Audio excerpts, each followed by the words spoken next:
بسم اللہ الرحمن الرحیم۔ عزیز دوستو، آپ دیکھ رہے ہیں ہمارا یوٹیوب چینل روشنی کا سفر۔ آپ ہماری حوصلہ افزائی کے لیے ہمارے چینل کو سبسکرائب بھی کریں اور لائک بھی کریں۔ آج ہم حضرت عمر رضی اللہ تعالی عنہ کا واقعہ سنائیں گے کہ حضرت عمر رضی اللہ تعالی عنہ نے اسلام کو کیسے قبول کیا۔ حضرت عمر رضی اللہ تعالی عنہ کا شمار نبی اکرم صلی اللہ علیہ وسلم کے مقرب ترین اصحاب میں ہوتا ہے۔ نبی پاک صلی اللہ علیہ وسلم اور اسلام کے ساتھ ان کی وابستگی کسی وضاحت کی محتاج نہیں، لیکن اسلام کی قوت بننے سے پہلے وہ اسلام سے وابستہ ہر چیز کے شدید دشمن تھے۔ مکہ کے لوگوں کے سامنے اسلام 5 سال پہلے پیش کیا گیا تھا، لیکن اب تک مٹھی بھر افراد نے ہی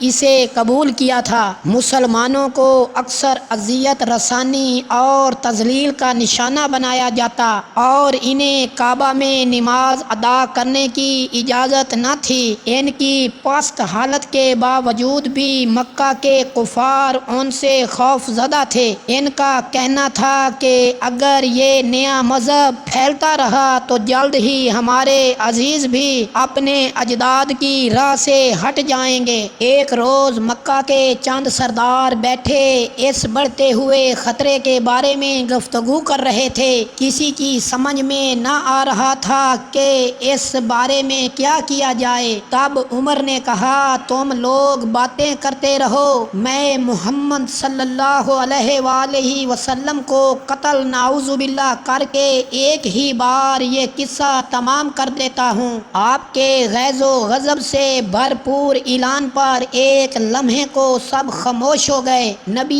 اکرم صلی اللہ علیہ وسلم سے پیچھا تو سبھی چھڑانا چاہتے تھے، لیکن انتقام کے لیے جانے کے خوف سے کوئی بھی ان کے خلاف تلوار اٹھانے کو تیار نہ تھا۔ اب جب کہ عمر رضی اللہ تعالی عنہ جیسے ایک بہادر اور طاقتور شخص نے اس سے ارادے کا اظہار کر دیا تو سب کو اطمینان ہوا۔ وہ جانتے تھے کہ عمر رضی اللہ تعالی عنہ جو کہتا ہے کر گزرتا ہے اور وہ بعد کے نتائج کا سامنا کرنے کے لیے بھی تیار ہوگا۔ سب خوشی خوشی گھروں کو چلے گئے۔ عمر رضی اللہ تعالی عنہ نے اپنی تلوار لی اور نبی اکرم صلی اللہ علیہ وسلم کی تلاش میں نکل پڑے۔ ان کی برہمی اور چہرے کی ہیبت کو دیکھ کر لوگ ان کی راہ سے ہٹنے لگے، لیکن حضرت نعیم بن عبداللہ رضی اللہ تعالی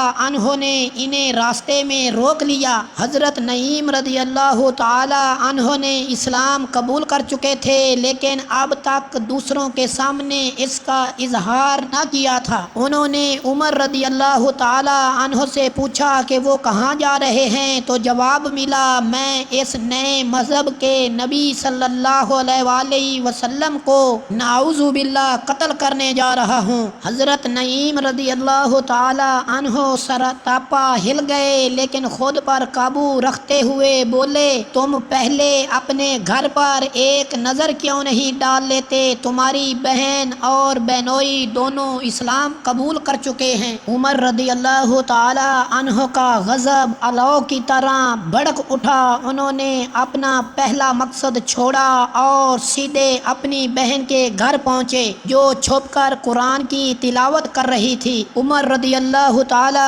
عنہ نے ان کی آواز سنی اور دیوانہ وار گھر میں گھس گئے۔ اس وقت نبی اکرم صلی اللہ علیہ وسلم کے ایک اور صحابی حضرت خباب رضی اللہ تعالی عنہ وہاں موجود تھے۔ جب عمر رضی اللہ تعالی عنہ کی بہن حضرت فاطمہ رضی اللہ تعالی عنہا نے ان کے آنے کی آواز سنی تو انہوں نے فوراً قرآن کے صفحات اور حضرت خباب رضی اللہ تعالی عنہ کو چھپا دیا۔ عمر اپنی بہن اور بہنوئی حضرت سعید بن زید رضی اللہ تعالی عنہ پر جھپٹے اور انہیں کوڑے مارنے لگے۔ انہوں نے انہیں اس بری طرح پیٹا ان کے جسموں سے خون بہنے لگا۔ عمر رضی اللہ تعالی عنہ نے ان سے کہا کہ وہ اپنا دین چھوڑ دیں، مگر ان کی بہن نے جواب دیا، اگر تم کوڑے مار مار کر ہمیں موت کے گھاٹ بھی اتار دو تو بھی ہم اپنا دین نہیں چھوڑیں گے۔ ان کے دلیرانہ اور پرجوش جواب نے غضب میں بھرے بھائی کا ہاتھ روک لیا اور وہ اپنے حواس میں آ گئے۔ جو سنا تھا اس پر انہوں نے کچھ دیر غور کیا اور پھر کہا، مجھے دکھاؤ کہ تم کیا پڑھ رہی تھی، میں اسے پڑھنا چاہتا ہوں۔ حضرت فاطمہ رضی اللہ تعالی عنہ نے کہا، جب تک تم اسلامی طریقے کے مطابق غسل نہ کر لو میں تمہیں قرآن کے مقدس اوراق کو ہاتھ لگانے کی اجازت نہیں دوں گی۔ یہ بات بھی عمر رضی اللہ تعالی عنہ کو گھونسے کی طرح لگی۔ اپنے غصے کے سامنے ایسی جرأت کا مظاہرہ انہوں نے پہلے کبھی نہ دیکھا تھا۔ ان کا غصہ بڑی حد تک ٹھنڈا پڑ گیا اور انہوں نے کہا کہ انہیں اسلامی طریقے کے مطابق غسل کرنے کا طریقہ بتایا جائے۔ غسل کرنے کے بعد انہوں نے خود کلام الہی پڑھا اور لمحوں میں ان کا دل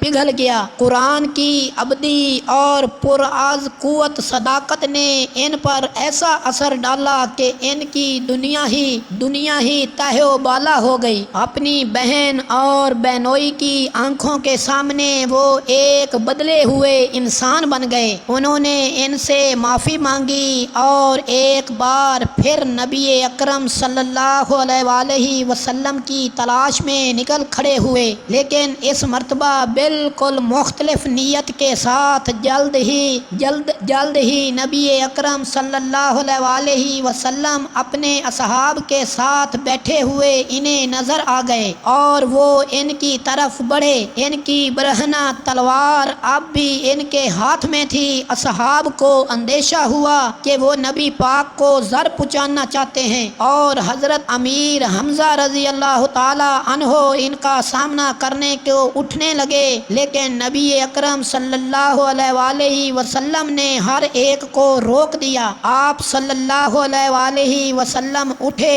عمر کا دامن پکڑا، ایک جھٹکا دیا اور پوچھا، عمر کس لیے آئے ہو؟ ایمان لانے کے لیے۔ حضرت عمر رضی اللہ تعالی عنہ نے نہایت ہی ادب اور عاجزی کے ساتھ جواب دیا۔ مسلمانوں نے خوشی اور اللہ کے تشکر کا نعرہ بلند کیا۔ اسلام کو ایک طاقتور حامی مل گیا تھا اور مسلمانوں کی طاقت میں کئی گنا اضافہ ہو گیا تھا۔ نبی اکرم صلی اللہ علیہ وآلہ وسلم کے دست مبارک پر اسلام قبول کرنے کے بعد حضرت عمر رضی اللہ تعالی عنہ سب مسلمانوں کو کعبہ لے گئے اور پہلی مرتبہ انہوں نے اللہ کے گھر میں نماز ادا کی۔ کافر پیچ و تاب کھاتے انہیں دیکھتے رہے، لیکن کسی کو حضرت عمر رضی اللہ تعالی عنہ کے راستے میں آنے کی جرأت نہ ہوئی۔ حضرت عمر رضی اللہ تعالی عنہ کے قبول اسلام کا واقعہ ہمیں بتاتا ہے کہ جب اللہ کسی کو اپنی راہ کے لیے منتخب کرتا ہے تو وہ اس کا دل ایک لمحے میں پھیر دیتا ہے۔ ہم سب کو امید کرنی چاہیے کہ اللہ ہمیں اپنی راہ کے لیے چن لے۔